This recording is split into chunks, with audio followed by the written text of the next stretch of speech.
Hi everyone, welcome to ACCA Taxation Lectures. Now in this video lecture we are going to look at the employment income.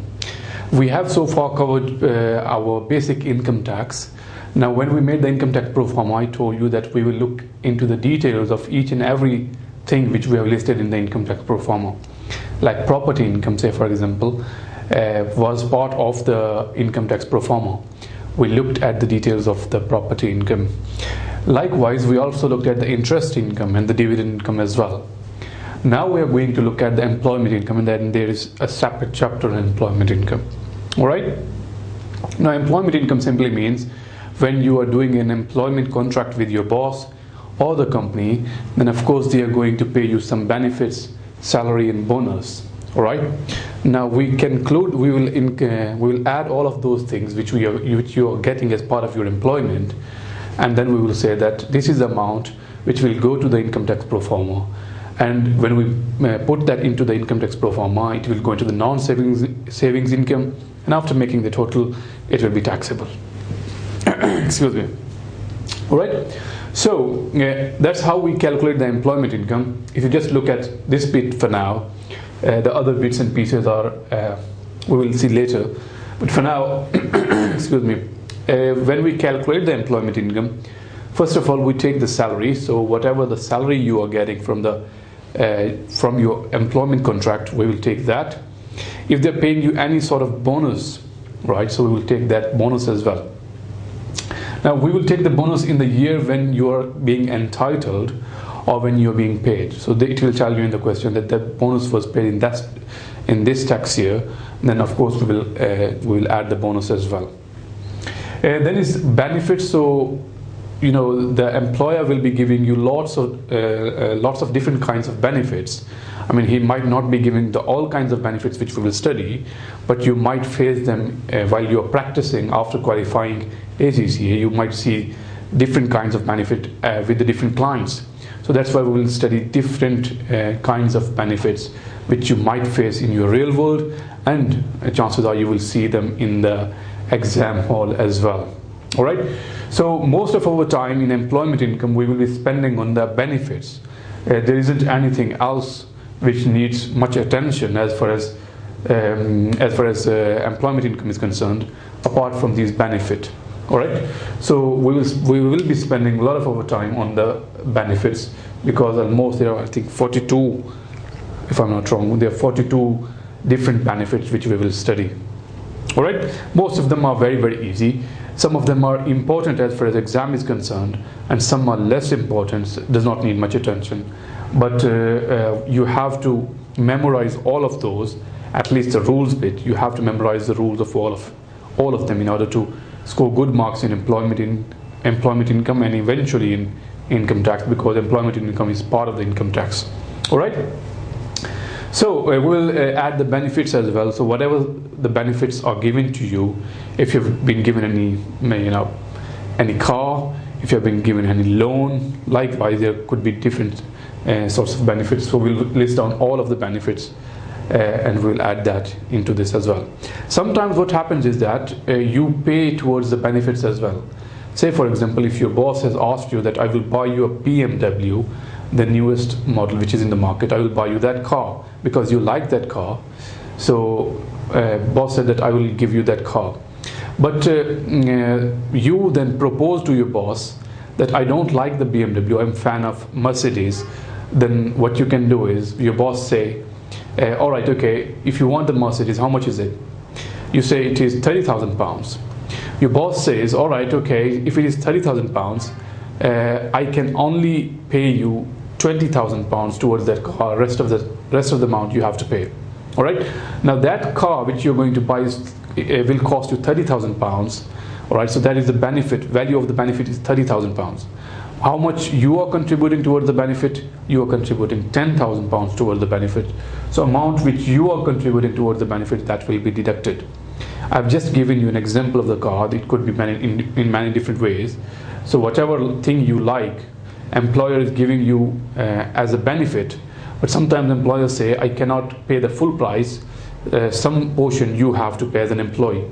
Right, so whatever amount you pay towards the benefit, we will deduct that out of that. All right, and there are some allowable deductions as well. Say for example your membership fee to your ACA or ACCA, so all of them will also be deducted.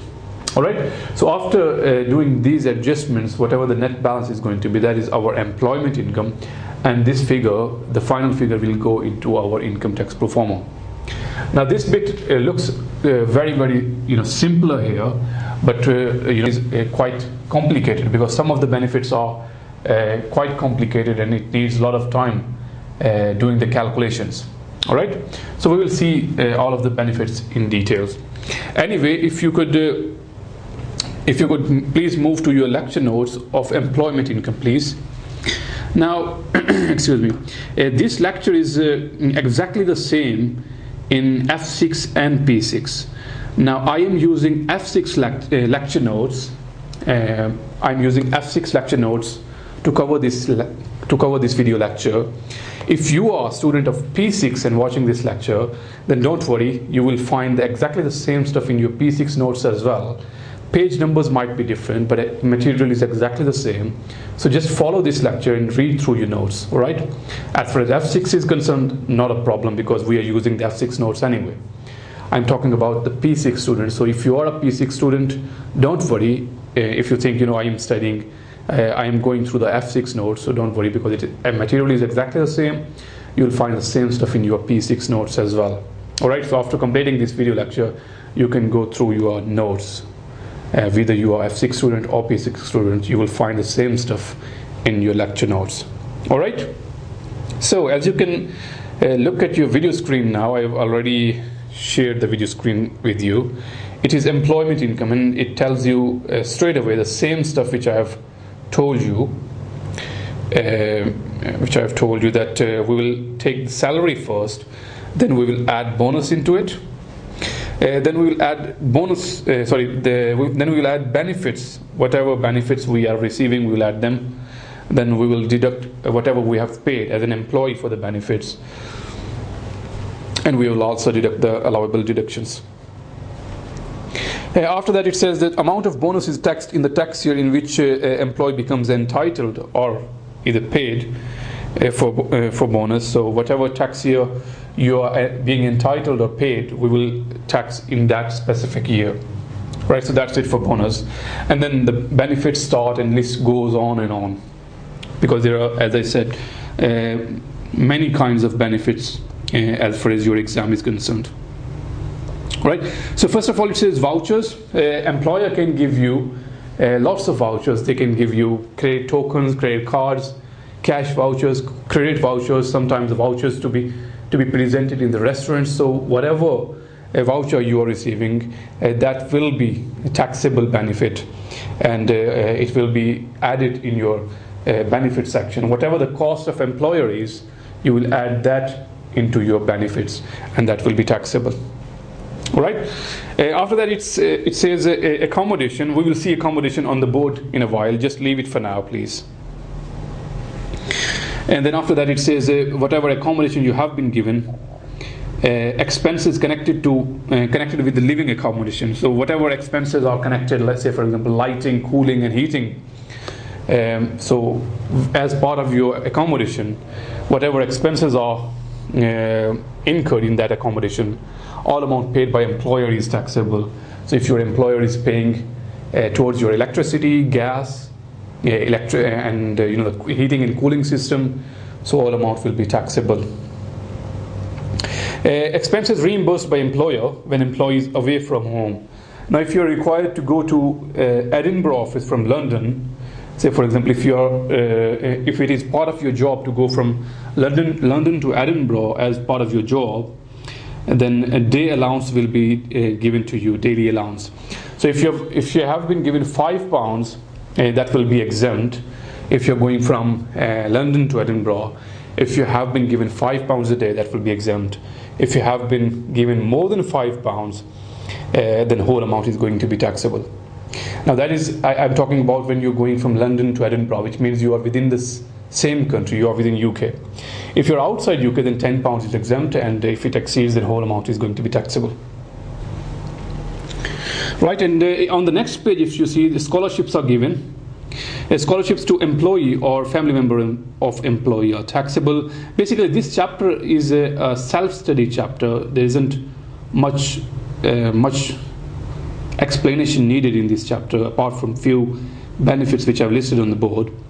Anyway, the next one is removal expenses. Sometimes you are required to move from one area to another area as part of your job. Say, for example, if you are working in Liverpool and you have been instructed by your boss to live in Manchester, for example, then of course you need to move to Manchester and live there.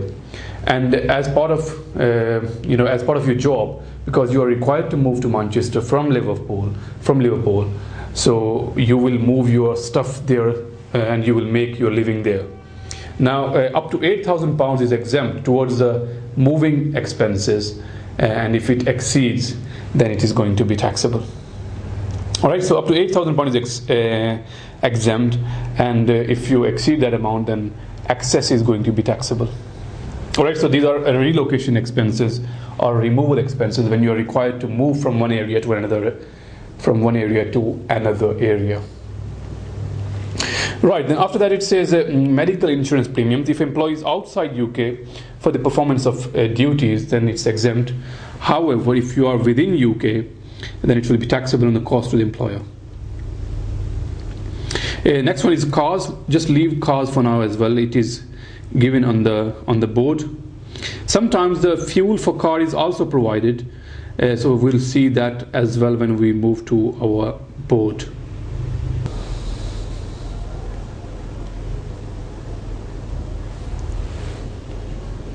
Next one is use of other assets. Now, if you are given some assets to use at home, like furniture, TV system or computer, then we will take 20% of the market value as benefit. Like it says here as well in the notes, 20% times market value of the asset when first provided. All right. Now, this benefit will be reduced by months over 12 if you have been given for less than 12 months. Sometimes what happens is that tax year starts on 6th of April. So if you have been given given this asset in, say, for example, August, then whatever remaining months are, we will take the remaining months divided by 12, because that's how many months you have used this asset for. All right, so market value multiplied by 20% multiplied by remaining months over 12. All right, so that's how we take it. Now, after that, on the next page, if you move, other assets provided for use is subsequently purchased by the employee. Now, if you're using that asset, if you're using an asset, then we'll take market value times 20%. Now, eventually, if you say to your boss, I want to buy that asset, be it computer or television set or whatever, if you want to buy that asset, then how to calculate the benefit? Now, it will be higher of two things. What two things? There are two different methods. We'll take market value of the asset when sold to employee. So whatever the market value of asset, say for example, if this iPad is given to me and it was given to me 1 year ago, now I will take this iPad to the market and will say, how much is it? They say for example, £200. Then I'll tell my boss it is £200. So I'll take the market value and less price paid by myself to my boss. Now, this market value of this iPad was £200. I said to my boss, it market value of this iPad is £200. I can't pay you £200. I can only pay you £100. So market value is £200 less £100. Now, whatever the difference is, that is benefit, because my boss is giving me this iPad less than market price. All right. So I hope that you would appreciate the fact that I am getting this benefit. I'm getting this iPad at a reduced price because I am an employee with my boss. I won't be able to buy this iPad at reduced price from the market. All right. So whatever the difference is between the market value and whatever I'm paying, that is benefit. All right. Now, that was one method. The other method is we'll take the market value when this iPad was first provided. Now, it was provided to me last year when its value was £450. We will take £450 less amount already taxed on it, because it is taxed 20% times market value. So we will deduct that amount, and we will also deduct whatever I have paid towards that. If I've paid £100, we'll deduct that as well. All right, so there are two different methods, and we will take higher of these two. Right, so that is asset eventually bought by employee. Excuse me. Now, next one is approved mileage allowance. Now, sometimes if you are using your own personal car for your business purposes, then your boss, your company will provide you towards the fuel. Now, up to a certain amount, it is tax-free. If you have been taking more than that, then it will be considered as benefit. Now, approved mileage allowance. Mileage allowance paid by employer to the employee who uses his own vehicle. The approved or allowed mileage allowances are, if it is a car, then for first 10,000 miles, 45 pence per mile is allowed. Now, if you are taking, if you have driven less than 10,000 miles or 10,000 miles, then and if it is a car, and your boss is paying you 45 pence per mile, that's fine. If your boss is paying you more than 45 pence, then it is going to be taxable. And above 10,000 miles, it's 25 pence. Likewise, it is different for a motorcycle and the petrol cycle as well. Right, so amount up to approved mileage allowance are exempt. Excess is going to be taxable. If these employee receives less than approved mileage allowance, then amount less than approved mileage allowance can be treated as deduction. So when it is a deduction, it means that it will reduce your benefit and eventually you will have to pay less tax. Alright, so if your employer is not paying you 45 pence, if your employer is paying you say for example 30 pence per mile, then whatever they are paying you less amount, so we'll take that amount and it will be a negative, and when it is a negative, of course it will reduce your eventual employment income, so you will have to pay less tax. Alright, so what is the formula to use? So we will take allowance paid by the employer less approved mileage allowance. So whatever your boss is paying you, we will take that rate multiplied by the miles actually you have driven in the year, and less approved mileage allowance, so we will take the actual miles multiplied by the approved rate. Whatever the difference is, either it's going to be a benefit or it's going to be an allowable deduction. If it is an allowable deduction, of course it is going to be minus, and it will reduce your employment income. Alright, next one is beneficial loans. We will take this one as well into consideration when we will move to our board in a minute. And after that, on next page, there are lots of different kinds of benefits. Vans and heavier commercial vehicles. So you just have to read it yourself. I will just quickly go through it. The annual charge is 3230. So if you have been given any van or heavier commercial vehicle, then annual charge is 3,230. And if it is provided for less than 12 months, we'll divide months over 12. Now, fuel for van is £610 if the fuel is provided for private use of employee, and again it will be divided by months over 12 if it is provided for less than 12 months. All right. Mobile phones, cost of up to one mobile phone is exempt. All right. So if there are two mobile, cost of the second and the subsequent phone is taxable as 20% multiplied by the market value when first provided, and if it is provided for less than a year, then divided by 12. Right, then after that, running and top-up vouchers for mobile phones. Running cost and top-up vouchers of exempt phone, which is the first phone. As I said earlier as well, first phone is exempt, second phone is taxable. Likewise for voucher as well, the voucher credit voucher of the first phone, which is exempt, and for the second phone, whatever the top-up of second phone is, that is going to be taxable. So running cost and top-up vouchers of exempt mobile is exempt, while all the cost is taxable if it incurred on the second and subsequent mobile phones. Bicycle is going to be exempt. However, if you're going to buy the bicycle eventually, if you have been given a bicycle by your boss to use it, it's going to be exempt. But if you say to your boss that I want to buy this bicycle, it will be calculated as, we'll take the market value where it is sold and whatever you have paid for it. Alright, you have been using that bicycle. Now you said to your boss, I want to buy that bicycle. Your boss said, how much is the market price? You said it's £100, but I want to pay only £20.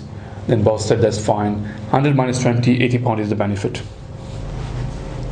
Entertainment provided by third parties is exempt. Non-cash award of long service given for 20 years or more. If you have been working for a company for 20 years or more, then if any award is given which is a non-cash award, then it's going to be exempt up to £50 multiplied by number of years, and if it is more than £50, then it's going to be taxable. Alright, so £50 if there's say for example 25 years, £50 multiplied by 25 years is going to be exempt. However, if they are paying you more than £50, only the excess is going to be taxable. Right then, after that it's just bear me 1 second. Staff parties. Cost per member per year is £150 or less than that is exempt. If it exceeds, then the whole amount is going to be taxable. So if you have been invited on a staff party, cost of which is £150, then it's going to be exempt. However, if you have been invited on a party where the cost of the party per person was £200, then it will be taxable. So you might give it a consideration. If there is any staff party, you must ask that how much is going to cost your employer, and because eventually you will have to pay tax.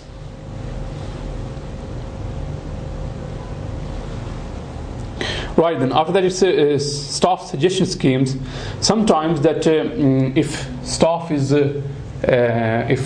clever enough, they give suggestion to the company for improvisation or whatever, then the company can give you some award. Right, so £25 is exempt. However, if it is more than £25, whatever the excess is, it's going to be taxable. Employee attending full-time course, 15,480 is exempt, and however, if it is exceeding that, whole amount is going to be taxable. So if you are working and if you are studying as well, then it must be 15,480 or less than that. And from 25 to 31, all of them are exempt. Air miles, coupons, work-related training, workplace nursery, workplace parking, welfare counseling, so all of them are exempt. You just have to go through yourself. Just go through it and memorize it, please. And please remember, these are not as important as some of them are. I will tell you in a minute. Right, then from 32, 33, these are exempt as well. Now look at 34, please. Employer contribution for additional household costs incurred by employee working partly or wholly at home. Sometimes if you are working at home, your boss has given you an assignment, he asked you that, alright, if you can't do it at home, just do it at, if you can't do it at workplace, just take the laptop with you and do it at home.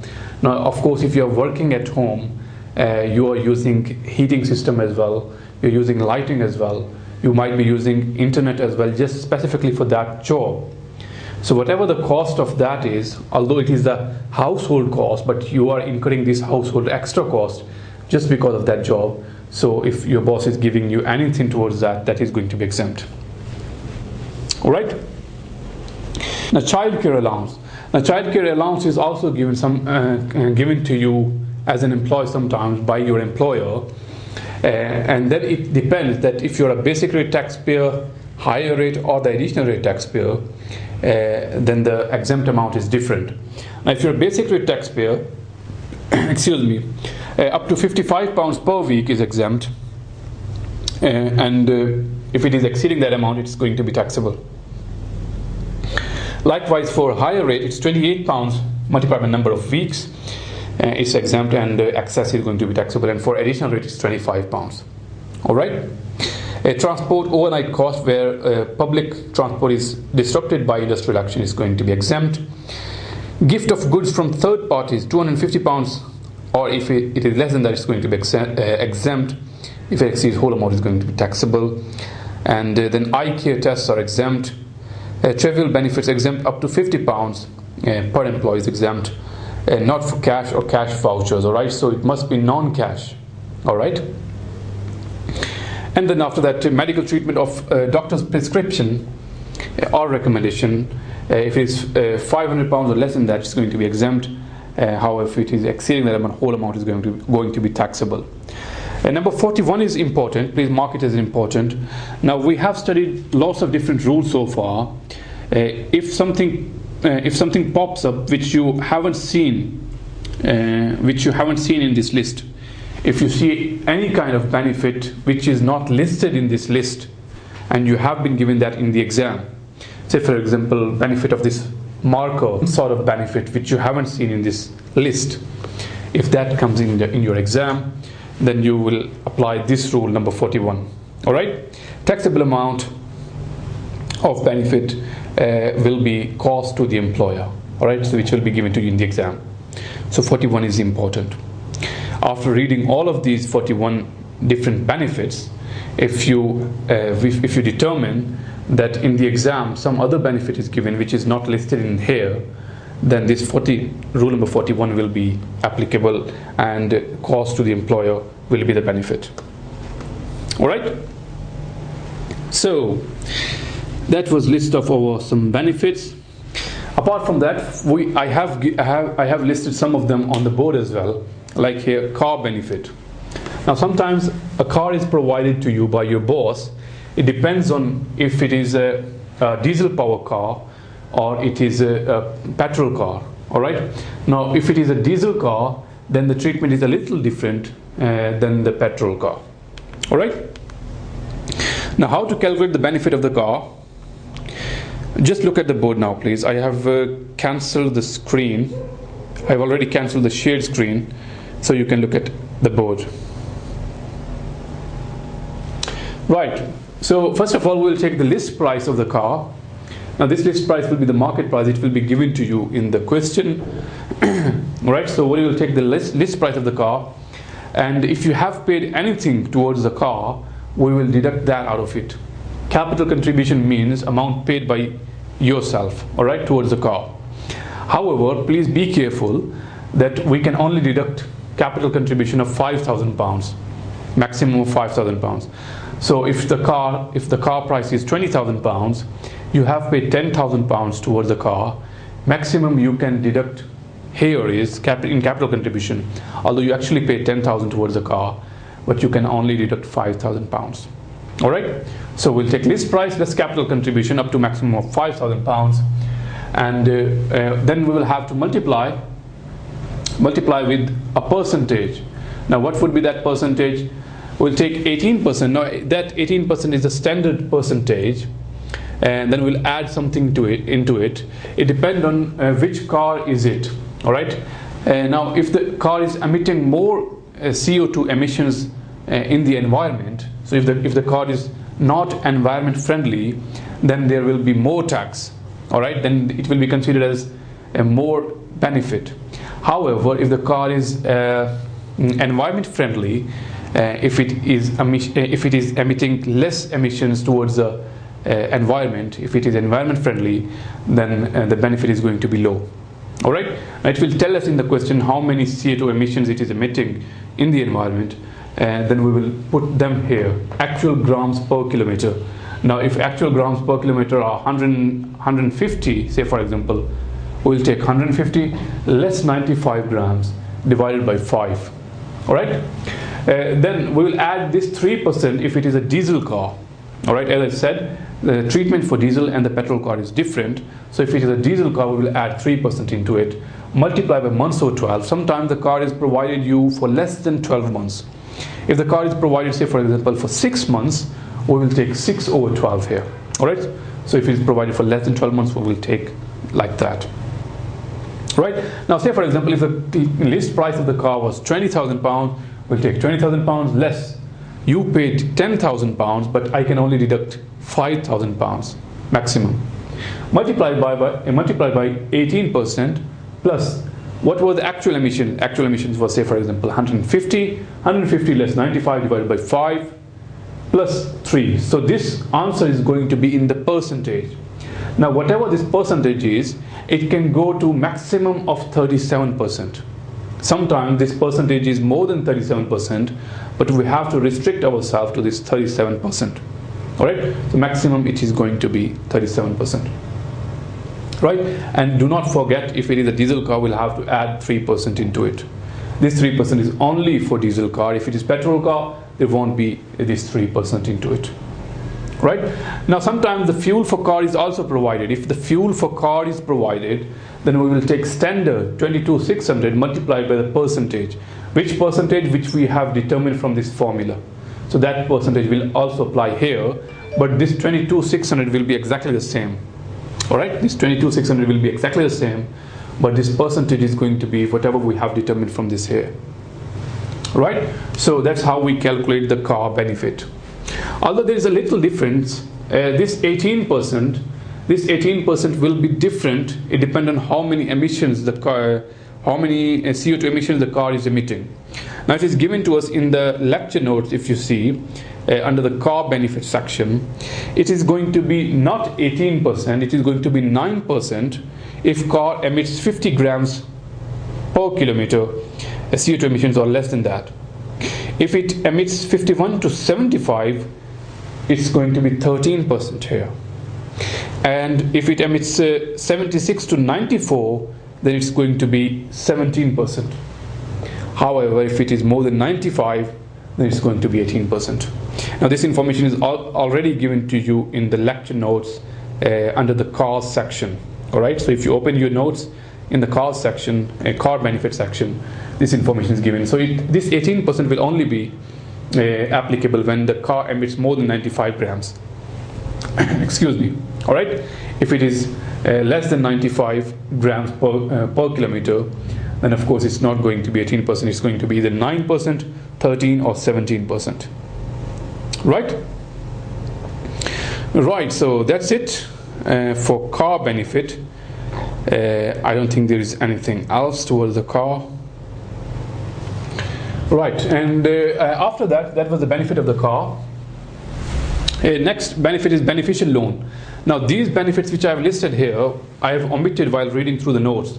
I told you that we will look at in a minute on the board. So the next benefit is beneficial loan. Sometimes the official rate, by the way, official rate of interest in the UK for current tax year is 2.5%. Alright, it will be given to you in the lecture notes. Official rate of interest is 2.5%. Sometimes your boss, your employer gives you some beneficial loan for your own use less than at less than market value. So market value or official rate is 2.5%. If your boss gives you a loan less than 2.5%, then that is going to be considered as beneficial loan and it will be considered as benefit. Now we have to calculate the benefit, that how much of it is a benefit. Alright, so what is the formula to calculate? There are two different methods and we can choose either of those. Of course we're going to choose whichever results in less amount of benefit, but sometimes HMRC says use this method, average method, then of course we have to stick ourselves to that method. However, if the question is silent, say for example, if question is silent, we will choose lower of these two. So we'll calculate the tax benefit according to average method, we'll also calculate according to the strict method. So whichever results in less amount of benefit, we will opt that one, of course, which will result in less amount of tax as well. Anyway, average method to calculate the beneficial loan. So we'll take highest loan in the year, highest amount of loan during the year, plus lowest loan during the year as well. Sometimes we take the loan and we are repaying on a monthly basis. If I have took a loan at the start of the year, I will start paying some amount every month. Of course, the amount of loan is going to be very high at the start of the year. Because I am paying every month, it is going to be lowest at the end of the year. Alright, so in short, amount of loan at the start of the year plus amount of loan at the end of the year divided by 2, so that is average basically, multiplied by the official rate of interest. Official rate in the UK for current tax year is 2.5%, and of course it is going to be months over 12 if the loan is provided for less than 12 months. So we will do months over 12. And out of that we have to deduct amount actually paid in interest. Now that is the interest on average method.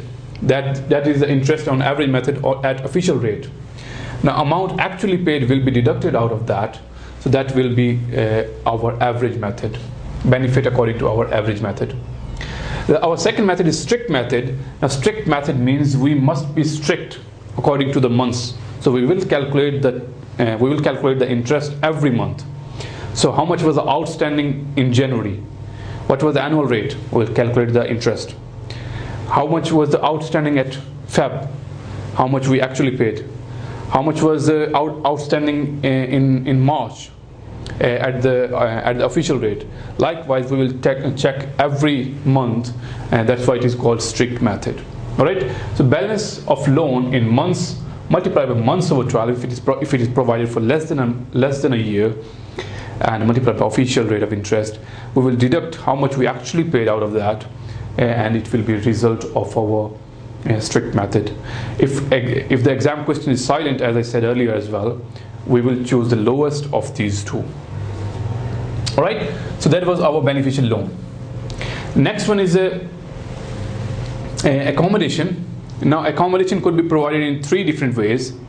One accommodation would be where you are required to live. All right. Now, say for example, if you are an engineer, you must be present at them specific premises at night as well, and your company has provided you a house, accommodation, or a room, so you must be present near your technical area just in case of emergency. All right. So you are required to live nearby the technical area because you must be present there. So it is part of your job to live at that premises. All right. Live at that house. Now, if the accommodation is provided in such a way, that would be exempt accommodation, because you are required by your job to live at at that house or at that room. All right. So that would be our exempt. So if it is job related, it is going to be exempt. A second type of accommodation is going to be a cheap accommodation. Now, if the cost of the accommodation is less than £75,000, it is going to be cheap. If it is less than £75,000, the benefit is going to be higher of annual value and amount of rent paid by your boss. All right. So we'll take both of them, annual value of the property and rent paid by employer will be given to you in the question. So we'll take whatever the higher of these two is. Right. So and our last type of accommodation is when it is expensive accommodation. Expensive accommodation means more than £75,000. Its value or cost is more than £75,000. In cheap, it was less than £75,000. So when it is more than £75,000, we will take the market value of all the cost, and we'll take £75,000 out of it. So whatever the excess is over £75,000, we'll take official rate of interest, 2.5% of that, and we will add the annual value into it as well. So that's how we'll calculate the benefit if the accommodation is expensive. Right? And last benefit is, I think I've already explained you in the notes, asset in use. So if you are using an asset, we'll take market value multiplied by 20%. However, if you're going to purchase that asset from your boss, then we'll take higher of market value when sold to employee. When it was sold to employee, we'll take market value of that less amount paid. Other one is market value when asset was first provided, less amount already taxed, and we'll also deduct the amount which is paid by the employee. All right. So if we deduct that, that is going to be the benefit, cause of the benefit, and we will choose a higher of these two, as I said earlier as well.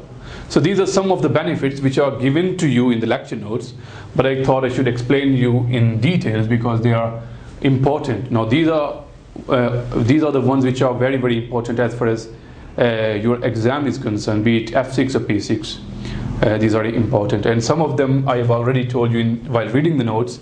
Some of them are not as important as these ones are.